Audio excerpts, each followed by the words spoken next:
സകലത്തിന്റെയും സൃഷ്ടാവും പിതാവുമായ ദൈവത്തിന്റെയും കർത്താവായ യേശു ക്രിസ്തുവിന്റെയും നാമത്തിൽ ഏവർക്കും സ്നേഹവന്ദനം. ഇന്ന് ഓഗസ്റ്റ് 28. ഇന്ന് നമ്മൾ വായിക്കുന്ന ആദ്യത്തെ വായനാഭാഗം രാജാക്കന്മാർ 2-ാം പുസ്തകം 1-2 അധ്യായങ്ങൾ. രാജാക്കന്മാർ 2-ാം പുസ്തകം 1-ാം അധ്യായം 1-ാം വാക്യം മുതൽ. ആഹാബ് മരിച്ച ശേഷം മോവാബ്യർ ഇസ്രായേലിനോട് മത്സരിച്ചു. അഹസ്യാവ് ശമരിയയിലെ തന്റെ മാളികയുടെ കിളിവാതിൽ കൂടി വീണ് ദീനം പിടിച്ചു. അവൻ ദൂതന്മാരെ അയച്ചു, ഈ ദീനം മാറി എനിക്ക് സൗഖ്യം വരുമോ എന്ന് എക്രോനിലെ ദേവനായ ബാൽ സെബൂബിനോട് ചെന്ന് ചോദിപ്പിൻ എന്ന് അവരോട് കൽപ്പിച്ചു. എന്നാൽ യഹോവയുടെ ദൂതൻ തിശ്ബിനായ ഏലിയാവോട് കൽപ്പിച്ചത്, നീ എഴുന്നേറ്റ് ശമരിയ രാജാവിന്റെ ദൂതന്മാരെ എതിരേറ്റ് ചെന്ന് അവരോട്, ഇസ്രായേലിൽ ദൈവമില്ലാഞ്ഞിട്ടോ നിങ്ങൾ എക്രോനിലെ ദേവനായ ബാൽ സെബൂബിനോട് അരുളപ്പാട് ചോദിപ്പാൻ പോകുന്നത്? ഇത് നിമിത്തം നീ കയറിയിരിക്കുന്ന കട്ടിൽ നിന്ന് ഇറങ്ങാതെ നിശ്ചയമായി മരിക്കും എന്ന് യഹോവ അരുളി ചെയ്യുന്നു എന്ന് പറക. അങ്ങനെ ഏലിയാവ് പോയി. ദൂതന്മാർ മടങ്ങി വന്നാറേ അവൻ അവരോട്, നിങ്ങൾ മടങ്ങി വന്നത് എന്ത് എന്ന് ചോദിച്ചു. അവർ അവനോട് പറഞ്ഞത്, ഒരാൾ ഞങ്ങളെ എതിരേറ്റ് വന്ന് ഞങ്ങളോട്, നിങ്ങളെ അയച്ചിരിക്കുന്ന രാജാവിന്റെ അടുക്കൽ മടങ്ങിച്ചെന്ന്, ഇസ്രായേലിൽ ദൈവമില്ലാഞ്ഞിട്ടോ നീ എക്രോനിലെ ദേവനായ ബാൽ സെബൂബിനോട് അരുളപ്പാട് ചോദിപ്പാൻ അയക്കുന്നത്? ഇത് നിമിത്തം നീ കയറിയിരിക്കുന്ന കട്ടിൽ നിന്ന് ഇറങ്ങാതെ നിശ്ചയമായി മരിക്കുമെന്ന് യഹോവ അരുളി ചെയ്യുന്നു എന്ന് അവനോട് പറവിൻ എന്ന് പറഞ്ഞു. അവൻ അവരോട്, നിങ്ങളെ എതിരേറ്റ് വന്ന് ഈ വാക്ക് നിങ്ങളോട് പറഞ്ഞ ആളുടെ വേഷം എന്ത് എന്ന് ചോദിച്ചു. അവൻ രോമവസ്ത്രം ധരിച്ച് അരയ്ക്ക് തോൽവാറ് കെട്ടിയ ആളായിരുന്നു എന്ന് അവർ അവനോട് പറഞ്ഞു. അവൻ തിശ്ബിനായ ഏലിയാവ് തന്നെ എന്ന് അവൻ പറഞ്ഞു. പിന്നെ രാജാവ് 50 പേർക്ക് അധിപതിയായ ഒരുവനെയും അവന്റെ 50 ആളെയും അവന്റെ അടുക്കൽ അയച്ചു. അവൻ അവന്റെ അടുക്കൽ ചെന്നു. അവൻ ഒരു മലമുകളിൽ ഇരിക്കുകയായിരുന്നു. അവൻ അവനോട്, ദൈവപുരുഷ, ഇറങ്ങി വരുവാൻ രാജാവ് കൽപ്പിക്കുന്നു എന്ന് പറഞ്ഞു. ഏലിയാവ് 50 പേർക്ക് അധിപതിയായവനോട്, ഞാൻ ദൈവപുരുഷനെങ്കിൽ ആകാശത്ത് നിന്ന് തീ ഇറങ്ങി നിന്നെയും നിന്റെ 50 ആളെയും ദഹിപ്പിക്കട്ടെ എന്ന് പറഞ്ഞു. ഉടനെ ആകാശത്ത് നിന്ന് തീ ഇറങ്ങി അവനെയും അവന്റെ 50 ആളെയും ദഹിപ്പിച്ചു കളഞ്ഞു. അവൻ 50 പേർക്ക് അധിപതിയായ മറ്റൊരുത്തനെയും അവന്റെ 50 ആളെയും അവന്റെ അടുക്കൽ അയച്ചു. അവനും അവനോട്, ദൈവപുരുഷ, വേഗത്തിൽ ഇറങ്ങി വരുവാൻ രാജാവ് കൽപ്പിക്കുന്നു എന്ന് പറഞ്ഞു. ഏലിയാവ് അവനോട്, ഞാൻ ദൈവപുരുഷനെങ്കിൽ ആകാശത്ത് നിന്ന് തീ ഇറങ്ങി നിന്നെയും നിന്റെ 50 ആളെയും ദഹിപ്പിക്കട്ടെ എന്ന് ഉത്തരം പറഞ്ഞു. ഉടനെ ദൈവത്തിന്റെ തീ ആകാശത്ത് നിന്ന് ഇറങ്ങി അവനെയും അവന്റെ 50 ആളെയും ദഹിപ്പിച്ചു കളഞ്ഞു. മൂന്നാമതും അവൻ 50 പേർക്ക് അധിപതിയായ ഒരുത്തനെയും അവന്റെ 50 ആളെയും അയച്ചു. ഈ മൂന്നാമത്തെ 50 പേർക്ക് അധിപതിയായവൻ ചെന്ന് ഏലിയാവിന്റെ മുമ്പിൽ മുട്ടുകുത്തി അവനോട്, ദൈവപുരുഷനായുള്ളവേ, എന്റെ പ്രാണനെയും നിന്റെ ദാസന്മാരായ ഈ 50 ആളുടെ പ്രാണനെയും ആദരിക്കണമേ. ആകാശത്ത് നിന്ന് തീ ഇറങ്ങി 50 പേർക്ക് അധിപതിമാരായ മുമ്പിലത്തെ 2 പേരെയും അവരുടെ 50 ആളെയും ദഹിപ്പിച്ചു കളഞ്ഞുവല്ലോ. എന്നാൽ എന്റെ പ്രാണനെ ആദരിക്കണമേ എന്ന് അപേക്ഷിച്ചു. അപ്പോൾ യഹോവയുടെ ദൂതൻ ഏലിയാവോട്, ഇവനോടുകൂടെ പോക, അവനെ ഭയപ്പെടേണ്ട എന്ന് പറഞ്ഞു. അങ്ങനെ അവൻ എഴുന്നേറ്റ് അവനോടുകൂടെ രാജാവിന്റെ അടുക്കൽ ചെന്നു. അവനോട്, യഹോവ ഇപ്രകാരം അരുളി ചെയ്യുന്നു, അരുളപ്പാട് ചോദിപ്പാൻ ഇസ്രായേലിൽ ദൈവമില്ലാഞ്ഞിട്ടോ നീ എക്രോനിലെ ദേവനായ ബാൽ സെബൂബിനോട് അരുളപ്പാട് ചോദിപ്പാൻ ദൂതന്മാരെ അയച്ചത്? ഇത് നിമിത്തം നീ കയറിയിരിക്കുന്ന കട്ടിൽ നിന്നിറങ്ങാതെ നിശ്ചയമായി മരിക്കും. ഏലിയാവ് പറഞ്ഞ യഹോവയുടെ വചനപ്രകാരം തന്നെ അവൻ മരിച്ചുപോയി. അവന് മകനില്ലായക കൊണ്ട് അവന് പകരം യഹോരാം യഹൂദ രാജാവായ യഹോശാഫത്തിന്റെ മകനായ യഹോരാമിന്റെ 2-ാം ആണ്ടിൽ രാജാവായി. അഹസ്യാവ് ചെയ്ത മറ്റുള്ള വൃത്താന്തങ്ങൾ ഇസ്രായേൽ രാജാക്കന്മാരുടെ വൃത്താന്ത പുസ്തകത്തിൽ എഴുതിയിരിക്കുന്നുവല്ലോ. രാജാക്കന്മാർ 2-ാം പുസ്തകം 2-ാം അധ്യായം 1-ാം വാക്യം മുതൽ. യഹോവ ഏലിയാവെ ചുഴലിക്കാറ്റിൽ സ്വർഗത്തിലേക്ക് എടുത്തുകൊള്ളുവാൻ ഭാവിച്ചിരിക്കുമ്പോൾ ഏലിയാവ് എലീശായോടുകൂടെ ഗിൽഗാലിൽ നിന്ന് പുറപ്പെട്ടു. ഏലിയാവ് എലീശായോട്, നീ ഇവിടെ താമസിച്ചു കൊള്ളുക, യഹോവ എന്നെ ബേഥേലിലേക്ക് അയച്ചിരിക്കുന്നു എന്ന് പറഞ്ഞു. എലീശ അവനോട്, യഹോവയാണ്, നിന്റെ ജീവനാണ്, ഞാൻ നിന്നെ വിടുകയില്ല എന്ന് പറഞ്ഞു. അങ്ങനെ അവർ ബേഥേലിലേക്ക് പോയി. ബേഥേലിലെ പ്രവാചക ശിഷ്യന്മാർ എലീശയുടെ അടുക്കൽ പുറത്തു വന്ന് അവനോട്, യഹോവ ഇന്ന് നിന്റെ യജമാനനെ നിന്റെ തലക്കൽ നിന്ന് എടുത്തുകൊള്ളും എന്ന് നീ അറിയുന്നുവോ എന്ന് ചോദിച്ചു. അതിന് അവൻ, അതെ, ഞാൻ അറിയുന്നു, നിങ്ങൾ മിണ്ടാതിരിപ്പിൻ എന്ന് പറഞ്ഞു. ഏലിയാവ് അവനോട്, ഏലീശായെ, നീ ഇവിടെ താമസിച്ചു കൊള്ളുക, യഹോവ എന്നെ എരിഹോവിലേക്ക് അയച്ചിരിക്കുന്നു എന്ന് പറഞ്ഞു. അതിനവൻ, യഹോവയാണ്, നിന്റെ ജീവനാണ്, ഞാൻ നിന്നെ വിടുകയില്ല എന്ന് പറഞ്ഞു. അങ്ങനെ അവർ എരിഹോവിലേക്ക് പോയി. എരിഹോവിലെ പ്രവാചക ശിഷ്യന്മാർ ഏലീശായുടെ അടുക്കൽ വന്ന് അവനോട്, യഹോവ ഇന്ന് നിന്റെ യജമാനനെ നിന്റെ തലക്കൽ നിന്ന് എടുത്തുകൊള്ളും എന്ന് നീ അറിയുന്നുവോ എന്ന് ചോദിച്ചു.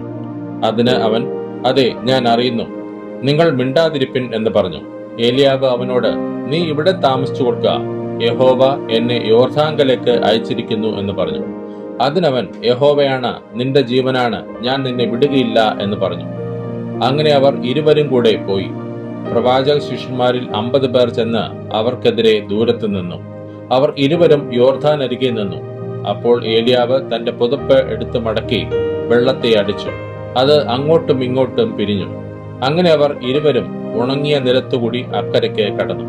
അവർ അക്കരെ കടന്ന ശേഷം ഏലിയാവ് എലീശായോട്, ഞാൻ നിങ്കിൽ നിന്ന് എടുത്തു കൊള്ളപ്പെടും മുമ്പേ ഞാൻ നിനക്ക് എന്ത് ചെയ്തു തരണം, ചോദിച്ചു കൊള്ളുക എന്ന് പറഞ്ഞു. അതിന് എലീശ, നിന്റെ ആത്മാവിൽ ഇരട്ടി പങ്ക് എന്റെ മേൽ വരുമാറാകട്ടെ എന്ന് പറഞ്ഞു. അതിനവൻ, നീ പ്രയാസമുള്ള കാര്യമാകുന്നു ചോദിച്ചത്. ഞാൻ നിങ്ങൾ നിന്ന് എടുത്തു കൊള്ളപ്പെടുമ്പോൾ നീ എന്നെ കാണുന്നുവെങ്കിൽ നിനക്ക് അങ്ങനെ ഉണ്ടാകും, അല്ലെന്ന് വരികിൽ ഉണ്ടാകയില്ല എന്ന് പറഞ്ഞു. അവർ സംസാരിച്ചുകൊണ്ട് നടക്കുമ്പോൾ അഗ്നിരഥവും അഗ്നി അശങ്ങളും വന്ന് അവരെ തമ്മിൽ വേർപിരിച്ചു. അങ്ങനെ ഏലിയാവ് ചുഴലിക്കാറ്റിൽ സ്വർഗത്തിലേക്ക് കയറി. എലീശ അത് കണ്ടിട്ട്, എന്റെ പിതാവേ, എന്റെ പിതാവേ, ഇസ്രായേലിന്റെ തേരും തേരാളികളും എന്ന് നിലവിളിച്ചു. പിന്നെ അവനെ കണ്ടില്ല. അപ്പോൾ അവൻ തന്റെ വസ്ത്രം പിടിച്ച് 2 ഖണ്ഡമായി കീറിക്കളഞ്ഞു.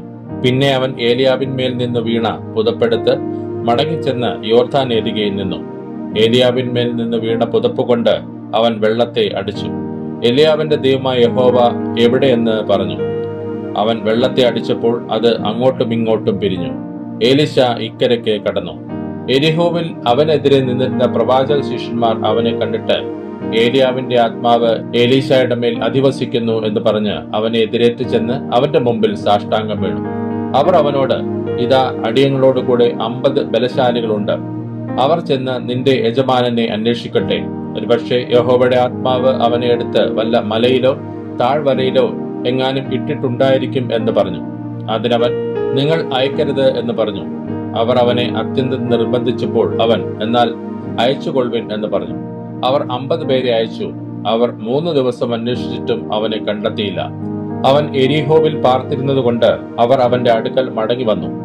അവൻ അവരോട്, പോകരുത് എന്ന് ഞാൻ നിങ്ങളോട് പറഞ്ഞില്ലയോ എന്ന് പറഞ്ഞു.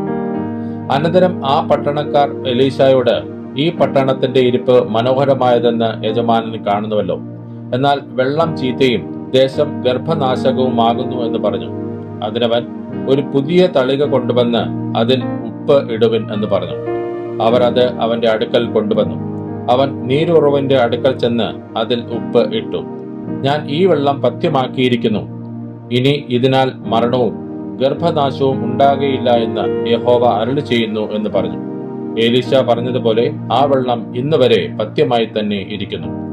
പിന്നെ അവൻ അവിടെ നിന്ന് ബേഥേലിലേക്ക് പോയി. അവൻ വഴിയിൽ നടക്കുമ്പോൾ ബാലന്മാർ പട്ടണത്തിൽ നിന്ന് പുറപ്പെട്ടു വന്ന് അവനെ പരിഹസിച്ച് അവനോട്, മൊട്ടത്തലയാ കയറിവ, മൊട്ടത്തലയാ കയറിവ എന്ന് പറഞ്ഞു. അവൻ പിന്നോക്കം തിരിഞ്ഞ് അവരെ നോക്കി യഹോവ നാമത്തിൽ അവരെ ശപിച്ചു. അപ്പോൾ കാട്ടിൽ നിന്ന് 2 പെൺകരടി ഇറങ്ങി വന്ന് അവരിൽ 42 ബാലന്മാരെ കീറിക്കളഞ്ഞു. അവൻ അവിടം വിട്ട് കർമ്മേൽ പർവ്വതത്തിലേക്ക് പോയി അവിടെ നിന്ന് ശമരിയിലേക്ക് മടങ്ങിപ്പോന്നു. ഇന്ന് നമ്മൾ വായിക്കുന്ന 2ാമത്തെ വായനാഭാഗം യിരെമ്യാ പ്രവാചകന്റെ പുസ്തകം 50-ാം അധ്യായം. യിരെമ്യാ പ്രവാചകന്റെ പുസ്തകം 50-ാം അധ്യായം 1-ാം വാക്യം മുതൽ. യിരെമ്യാ പ്രവാചകൻ മുഖാന്തരം യഹോവ ബാബേലിനെ കുറിച്ചും കൽദേ ദേശത്തെക്കുറിച്ചും കൽപ്പിച്ച അരുളപ്പാട്. ജാതികളുടെ ഇടയിൽ പ്രസ്താവിച്ച് പ്രസിദ്ധമാക്കുവിൻ, കൊടി ഉയർത്തുവിൻ, മറച്ചു വെക്കാതെ ഘോഷിപ്പിൻ. ബാബേൽ പിടിക്കപ്പെട്ടിരിക്കുന്നു, ബേൽ ലജ്ജിച്ചുപോയി, മെരോദാക് തകർന്നിരിക്കുന്നു, അതിലെ വിഗ്രഹങ്ങൾ ലജ്ജിച്ചുപോയി, അതിലെ ബിംബങ്ങൾ തകർന്നിരിക്കുന്നു എന്ന് പറവീൻ. വടക്കു നിന്ന് ഒരു ജാതി അതിന്റെ നേരെ പുറപ്പെട്ടു വരുന്നു, അത് ആ ദേശത്തെ ശൂന്യമാക്കുന്നു. അതിൽ ആരും വസിക്കുന്നില്ല, മനുഷ്യരും മൃഗങ്ങളും ഓടിപ്പോയി കളയുന്നു. ആ നാളുകളിൽ ആ കാലത്ത് ഇസ്രായേൽ മക്കളും യഹൂദാ മക്കളും ഒരുമിച്ച് കരഞ്ഞും കൊണ്ടുവന്ന് തങ്ങളുടെ ദൈവമായ യഹോവയെ അന്വേഷിക്കും എന്ന് യഹോവയുടെ അരുളപ്പാട്. അവർ സിയോനിലേക്ക് മുഖം തിരിച്ച് അതിനെക്കുറിച്ച് ചോദിച്ചുകൊണ്ട്, വരുവിൻ, മറന്നു പോകാത്തതായ ഒരു ശാശ്വത നിയമത്താൽ നമുക്ക് യഹോവയോട് ചേർന്നുകൊള്ളാം എന്ന് പറയും. എന്റെ ജനം കാണാതെ പോയ ആടുകൾ ആയി തീർന്നിരിക്കുന്നു. അവരുടെ ഇടയന്മാർ അവരെ തെറ്റിച്ച് ഉഴന്നു നടക്കുമാറാക്കിയിരിക്കുന്നു. അവർ മലയിൽ നിന്ന് കുന്നിന്മേൽ പോയി തങ്ങളുടെ കിടപ്പിടം മറന്നു കളഞ്ഞു. അവരെ കാണുന്നവരൊക്കെയും അവരെ തിന്നുകളയുന്നു. അവരുടെ വരികൾ, നാം കുറ്റം ചെയ്യുന്നില്ല, അവർ നീതി നിവാസമായ യഹോവയോട്, അവരുടെ പിതാക്കന്മാരുടെ പ്രത്യാശയായ യഹോവയോട് തന്നെ പാപം ചെയ്തുവല്ലോ എന്ന് പറഞ്ഞു. ബാബേലിൽ നിന്ന് ഓടി കൽദേ ദേശം വിട്ടുപോകുവിൻ. ആട്ടിൻകൂട്ടത്തിന് മുമ്പായി നടക്കുന്ന മുട്ടാടുകളെ പോലെ ആയിരിപ്പിൻ.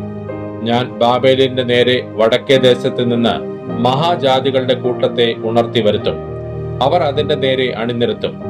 അവിടെ വെച്ച് അത് പിടിക്കപ്പെടും. അവരുടെ അമ്പുകൾ വെറുതെ മടങ്ങാതെ സമൃദ്ധ വീരന്റെ അമ്പുകൾ പോലെ ഇരിക്കും. കൽദേ ദേശം കൊള്ളയിട്ടു പോകും. അതിനെ കൊള്ളയിടുന്നവർക്ക് ഏവർക്കും തൃപ്തി വരും എന്ന് യഹോവയുടെ അരുളപ്പാട്. എന്റെ അവകാശം കൊള്ളയിട്ടവരെ, നിങ്ങൾ സന്തോഷിക്കുന്നത് കൊണ്ട്, നിങ്ങൾ ഉല്ലസിക്കുന്നത് കൊണ്ട്, ധാന്യം വധിക്കുന്ന പശുക്കിടാവിനെ പോലെ തുള്ളിക്കളിക്കുന്നത് കൊണ്ട്, ബലമുള്ള കുതിരയെ പോലെ നിങ്ങൾ ചിറാലിക്കുന്നത് കൊണ്ട്, നിങ്ങളുടെ അമ്മ ഏറ്റവും ലജ്ജിക്കും.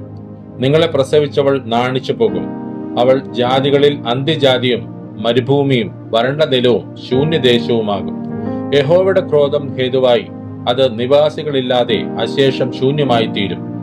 ബാബേലിനരികത്തു കൂടി കടന്നു പോകുന്ന ഏവരും സംഭിച്ച് അതിന്റെ സകല ബാധകളും നിമിത്തം ചൂളകുത്തും. ബാബേലിന്റെ നേരെ ചുറ്റും അണിനിരത്തുവിൻ. എല്ലാ വില്ലാളികളുമായുള്ളവരെ, അമ്പുകളെ ലോഭിക്കാതെ അതിലേക്ക് എയ്തുവിടുവിൻ. അത് യഹോവയോട് പാപം ചെയ്തിരിക്കുന്നുവല്ലോ. അതിനു ചുറ്റും നിന്ന് ആർപ്പിടുവിൻ. അത് കീഴടങ്ങിയിരിക്കുന്നു. അതിന്റെ കൊത്തളങ്ങൾ വീണുപോയി, അതിന്റെ മതിലുകൾ ഇടിഞ്ഞിരിക്കുന്നു. ഇത് യഹോവയുടെ പ്രതികാരമല്ലോ. അതിനോട് പ്രതികാരം ചെയ്യുവിൻ. അത് ചെയ്തതുപോലെ അതിനോടും ചെയ്യുവിൻ. വിതയ്ക്കുന്നവനെയും കൊയ്ത്തുകാലത്ത് അരിവാൾ പിടിക്കുന്നവനെയും ബാബേലിൽ നിന്ന് ഛേദിച്ചു കളവിൻ. നശിപ്പിക്കുന്ന വാൾ പേടിച്ച് ഓരോരുത്തൻ സ്വജനത്തിന്റെ അടുക്കൽ മടങ്ങിപ്പോകുകയും സ്വദേശത്തേക്ക് മടങ്ങിപ്പോകുകയും ചെയ്യും. ഇസ്രായേൽ ചിന്നിപ്പോയ ആട്ടിൻകൂട്ടമാകുന്നു. സിംഹങ്ങൾ അതിനെ ഓടിച്ചു കളഞ്ഞു. ആദ്യം അശൂർ രാജാവ് അതിനെ തിന്നു.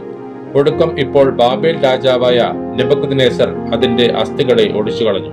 അതുകൊണ്ട് ഇസ്രായേലിന്റെ ദൈവമായ സൈന്യങ്ങളുടെ യഹോവ ഇപ്രകാരം അരുളിച്ചെയ്യുന്നു: ഞാൻ അശൂർ രാജാവിനെ സന്ദർശിച്ചതുപോലെ ബാബേൽ രാജാവിനെയും അവന്റെ രാജ്യത്തെയും സന്ദർശിക്കും. പിന്നെ ഞാൻ ഇസ്രായേലിനെ അവന്റെ മേച്ചിൽപ്പുറത്തേക്ക് മടക്കി വരുത്തും. അവർ കർമ്മേലിലും ബാശാനിലും മേഞ്ഞുകൊണ്ടിരിക്കും. എഫ്രൈം മലനാട്ടിലും ഗിലെയാദിലും മേഞ്ഞ് അവന് തൃപ്തി വരും. ഞാൻ ശേഷിപ്പിച്ചു വെക്കുന്നവരോട് ക്ഷമിക്കയാൽ ആ നാളുകളിൽ, ആ കാലത്ത് ഇസ്രായേലിന്റെ അകൃത്യം അന്വേഷിച്ചാൽ അത് ഇല്ലാതെയിരിക്കും. യഹൂദയുടെ പാപങ്ങൾ അന്വേഷിച്ചാൽ കാണുകയില്ല എന്ന് യഹോവയുടെ അരുളപ്പാട്. ദ്വിമത്സരം എന്നുവെച്ചാൽ മെറാഥായിം എന്ന ദേശത്തിന്റെ നേരെ ചെല്ലുക. അതിന്റെ നേരെയും സന്ദർശനം എന്നുവെച്ചാൽ മെക്കോദ് എന്ന പട്ടണത്തിലെ നിവാസികളുടെ നേരെയും തന്നെ. നീ അവരുടെ പിന്നാലെ ചെന്ന് വെട്ടി നിർമൂലനാശം വരുത്തി ഞാൻ കൽപ്പിച്ചതുപോലെ ഒക്കെയും ചെയ്യുക എന്ന് യഹോവയുടെ അരുളപ്പാട്. യുദ്ധത്തിന്റെ ആരംഭവും മഹാസംഹാരവും ദേശത്തിലുണ്ട്. സർവഭൂമിയുടെ ചുറ്റിക പിളർന്ന് തകർന്നു പോയതെങ്ങനെ? ജാതികളുടെ ഇടയിൽ ബാബേൽ ശൂന്യമായി തീർന്നതെങ്ങനെ? ബാബേലെ, ഞാൻ നിനക്ക് കെടിവെച്ചു. നീ അറിയാതെ അകപ്പെട്ടിരിക്കുന്നു. നിന്നെ കടലത്തി പിടിച്ചിരിക്കുന്നു. യഹോവയോടല്ലോ നീ പൊരുതിയത്. യഹോവ തന്റെ ആയുധശാല തുറന്ന് തന്റെ ക്രോധത്തിന്റെ ആയുധങ്ങളെ എടുത്തുകൊണ്ട് വന്നിരിക്കുന്നു. സൈന്യങ്ങളുടെ യഹോവയായ കർത്താവിന് കൽദേ ദേശത്ത് ഒരു പ്രവൃത്തി ചെയ്യുവാനുണ്ട്. സകല ദിക്കുകളിൽ നിന്ന് അതിന്റെ നേരെ വന്ന് അതിന്റെ കളപ്പുരകളെ തുറപ്പിൻ. അതിനെ കറ്റ പോലെ കൂമ്പാരം കൂട്ടുവിൻ. അതിലൊന്നും ശേഷിപ്പിക്കാതെ നിർമൂലനാശം വരുത്തുവിൻ. അതിലെ കാളയൊക്കെയും കൊല്ലുവിൻ. അവ കൊലയ്ക്ക് ഇറങ്ങിപ്പോകട്ടെ. അവർക്ക് അയ്യോ കഷ്ടം! അവരുടെ നാൾ, അവരുടെ സന്ദർശനകാലം വന്നിരിക്കുന്നു. നമ്മുടെ ദൈവമായ യഹോവയുടെ പ്രതികാരം, തന്റെ മന്ദിരത്തിന് വേണ്ടിയുള്ള പ്രതികാരം തന്നെ സിയോനിൽ അറിയിക്കേണ്ടതിന് ബാബേൽ ദേശത്ത് നിന്ന് രക്ഷപ്പെട്ട് ഓടിപ്പോകുന്നവരുടെ ഘോഷം. ബാബേലിന്റെ നേരെ വില്ലാളികളെ വിളിച്ചുകൂട്ടുവിൻ. വില്ല് കുലയ്ക്കുന്ന ഏവരുമായുള്ളവരെ, അതിന്റെ നേരെ ചുറ്റും പാളയമിറങ്ങുവിൻ. ആരും അതിൽ നിന്ന് ചാടിപ്പോകരുത്. അതിന്റെ പ്രവൃത്തിക്ക് തക്കവണ്ണം അതിന് പകരം കൊടുപ്പിൻ. അത് ചെയ്തതുപോലെ ഒക്കെയും അതിനോടും ചെയ്യുവിൻ. അത് യഹോവയോട്, ഇസ്രായേലിന്റെ പരിശുദ്ധനോട് തന്നെ അഹങ്കാരം കാണിച്ചിരിക്കുന്നു. അതുകൊണ്ട് അതിലെ യൗവനക്കാർ അതിന്റെ വീഥികളിൽ വീഴും. അതിലെ യോദ്ധാക്കളൊക്കെയും അന്ന് നശിച്ചു പോകും എന്ന് യഹോവയുടെ അരുളപ്പാട്. അഹങ്കാരിയെ, ഞാൻ നിനക്ക് വിരോധമായിരിക്കുന്നു എന്ന് സൈന്യങ്ങളുടെ യഹോവയായ കർത്താവിന്റെ അരുളപ്പാട്. നിന്റെ നാൾ ഞാൻ നിന്നെ സന്ദർശിക്കുന്ന കാലം വന്നിരിക്കുന്നു. അഹങ്കാരി ഇടറി വീഴും, ആരും അവനെ എഴുന്നേൽപ്പിക്കയില്ല. ഞാൻ അവന്റെ പട്ടണങ്ങൾക്ക് തീ വയ്ക്കും, അത് അവന്റെ ചുറ്റുമുള്ള എല്ലാവരെയും ദഹിപ്പിച്ചു കളയും. സൈന്യങ്ങളുടെ യഹോവ ഇപ്രകാരം അരുളിച്ചെയ്യുന്നു: ഇസ്രായേൽ മക്കളും യഹൂദ മക്കളും ഒരുപോലെ പീഡിതരായിരിക്കുന്നു. അവരെ ബദ്ധരാക്കി കൊണ്ടുപോയവരൊക്കെയും അവരെ വിട്ടയപ്പാൻ മനസ്സില്ലാതെ മുറുകെ പിടിച്ചുകൊള്ളുന്നു. എന്നാൽ അവരുടെ വീണ്ടെടുപ്പുകാരൻ ശക്തിമാൻ, സൈന്യങ്ങളുടെ യഹോവ എന്നാകുന്നു അവന്റെ നാമം. ഭൂമിക്ക് സ്വസ്ഥത വരുത്തേണ്ടതിനും ബാബേൽ നിവാസികൾക്ക് സ്വസ്ഥത വരുത്തേണ്ടതിനും അവരുടെ വ്യവഹാരം അവൻ ശ്രദ്ധയോടെ നടത്തും. കൽദേരുടെ മേലും ബാബേൽ നിവാസികളുടെ മേലും അതിന്റെ പ്രഭുക്കന്മാരുടെ മേലും ജ്ഞാനികളുടെ മേലും വാൾ വരുന്നു എന്ന് യഹോവയുടെ അരുളപ്പാട്. വമ്പ് പറയുന്നവർ ഭോഷന്മാരാകത്തക്കവണ്ണം അവരുടെ മേൽ വാൾ വരും. അതിലെ വീരന്മാർ ഭ്രമിച്ചു പോകത്തക്കവണ്ണം അവരുടെ മേലും വാൾ വരും. അവരുടെ കുതിരകളുടെ മേലും രഥങ്ങളുടെ മേലും അതിന്റെ നടുവിലെ സർവസമ്മിശ്ര ജാതിയും സ്ത്രീകളെ പോലെ ആയിത്തീരത്തക്കവണ്ണം അവരുടെ മേലും വാൾ വരും. അതിന്റെ ഭണ്ഡാരങ്ങൾ കവർന്നു പോകത്തക്കവണ്ണം അവയുടെ മേലും വാൾ വരും. അതിലെ വെള്ളം വറ്റിപ്പോകത്തക്കവണ്ണം ഞാൻ അതിന്മേൽ വറുതി വരുത്തും. അത് വിഗ്രഹങ്ങളുടെ ദേശമല്ലോ. ഘോരബിംബങ്ങൾ നിമിത്തം അവർ ഭ്രാന്തന്മാരായിരിക്കുന്നു. ആകയാൽ അവിടെ മരുമൃഗങ്ങൾ കുറുനരികളോടുകൂടെ പാർക്കും, ഒട്ടക പക്ഷിയും അവിടെ വസിക്കും. ഇനി അതിൽ ഒരു നാളും കുടിപ്പാർപ്പുണ്ടാകയില്ല. തലമുറ തലമുറയായി അത് നിവാസികളില്ലാതെ കിടക്കും. ദൈവം സോദോമും ഗോമോറയും അവയുടെ അയൽപട്ടണങ്ങളും നശിപ്പിച്ചു കളഞ്ഞ ശേഷം എന്ന പോലെ അവിടെയും ആരും പാർക്കയില്ല, ഒരു മനുഷ്യനും അവിടെ വസിക്കയില്ല എന്ന് യഹോവയുടെ അരുളപ്പാട്. വടക്ക് നിന്ന് ഒരു ജാതി വരുന്നു, ഭൂമിയുടെ അറ്റങ്ങളിൽ നിന്ന് ഒരു മഹാജാതിയും അനേകം രാജാക്കന്മാരും ഇളകി വരുന്നു. അവർ വില്ലും കുന്തവും എടുത്തിരിക്കുന്നു. അവർ ക്രൂരന്മാർ, കരുണയില്ലാത്തവർ തന്നെ. അവരുടെ ആരവം കടൽ പോലെ ഇരയ്ക്കുന്നു. ബാബേൽ പുത്രി, അവർ യുദ്ധസന്നദ്ധരായി ഓരോരുത്തരും കുതിരപ്പുറത്ത് കയറി നിന്റെ നേരെ അണിനിരന്ന് നിൽക്കുന്നു. ബാബേൽ രാജാവ് അവരുടെ വർത്തമാനം കേട്ടിട്ട് അവന്റെ ധൈര്യം ക്ഷയിച്ചുപോയി. നോവ് കിട്ടിയ സ്ത്രീയെ പോലെ അവന് അതിവ്യസനവും വേദനയും പിടിച്ചു. യോർദാന്റെ വൻകാട്ടിൽ നിന്ന് ഒരു സിംഹം എന്ന പോലെ അവൻ ഇപ്പോൾ പച്ചയായിരിക്കുന്ന മേച്ചൽപ്പുറങ്ങളിലേക്ക് കയറി വരുന്നു. ഞാൻ അവരെ പെട്ടെന്ന് അതിൽ നിന്ന് ഓടിച്ചു കളയും. ഞാൻ തിരഞ്ഞെടുക്കുന്ന ഒരാളെ അതിന് നിയമിക്കും. എനിക്ക് സമനായവൻ ആർ? എനിക്ക് നേരം കുറിക്കുന്നവനാർ? എന്റെ മുമ്പാകെ നിൽക്കാകുന്ന ഇടയൻ ആർ? അതുകൊണ്ട് യഹോവ ബാബേലിനെ കുറിച്ച് ആലോചിച്ച ആലോചനയും കൽദേരുടെ ദേശത്തെക്കുറിച്ച് നിരൂപിച്ച നിരൂപണങ്ങളും കേൾപ്പിൻ. ആട്ടിൻകൂട്ടത്തിൽ ചെറിയവരെ അവർ ഇഴച്ചുകൊണ്ടുപോകും. അവൻ അവരുടെ മേച്ചിൽപ്പുറങ്ങളെ അവരോടുകൂടെ ശൂന്യമാക്കി കളയും. ബാബേൽ പിടിക്കപ്പെട്ടു എന്ന ഘോഷം കൊണ്ട് ഭൂമി നടുങ്ങുന്നു. അതിന്റെ നിലവിളി ജാതികളുടെ ഇടയിൽ കേൾക്കുന്നു. ഇന്ന് നമ്മൾ വായിക്കുന്ന മൂന്നാമത്തെ വായനാ ഭാഗം അപ്പോസ്തലനായ പൗലോസ് കൊരിന്ത്യർക്കെഴുതിയ 1-ാം ലേഖനം 10-ാം അധ്യായം. അപ്പോസ്തലനായ പൗലോസ് കൊരിന്ത്യർക്കെഴുതിയ 1-ാം ലേഖനം 10-ാം അധ്യായം 1-ാം വാക്യം മുതൽ. സഹോദരന്മാരെ, നമ്മുടെ പിതാക്കന്മാർ എല്ലാവരും മേഘത്തിന് കീഴിലായിരുന്നു. എല്ലാവരും സമുദ്രത്തോട് കടന്ന് എല്ലാവരും മേഘത്തിലും സമുദ്രത്തിലും സ്നാനമേറ്റ് മോശയോട് ചേർന്നു. എല്ലാവരും ഒരേ ആത്മീയ ആഹാരം തിന്ന് എല്ലാവരും ഒരേ ആത്മീയ പാനീയം കുടിച്ചു. അവരെ അനുഗമിച്ച ആത്മീയ പാറയിൽ നിന്നല്ലോ അവർ കുടിച്ചത്. ആ പാറ ക്രിസ്തു ആയിരുന്നു. എങ്കിലും അവരിൽ മിക്ക പേരിലും ദൈവം പ്രസാദിച്ചില്ല.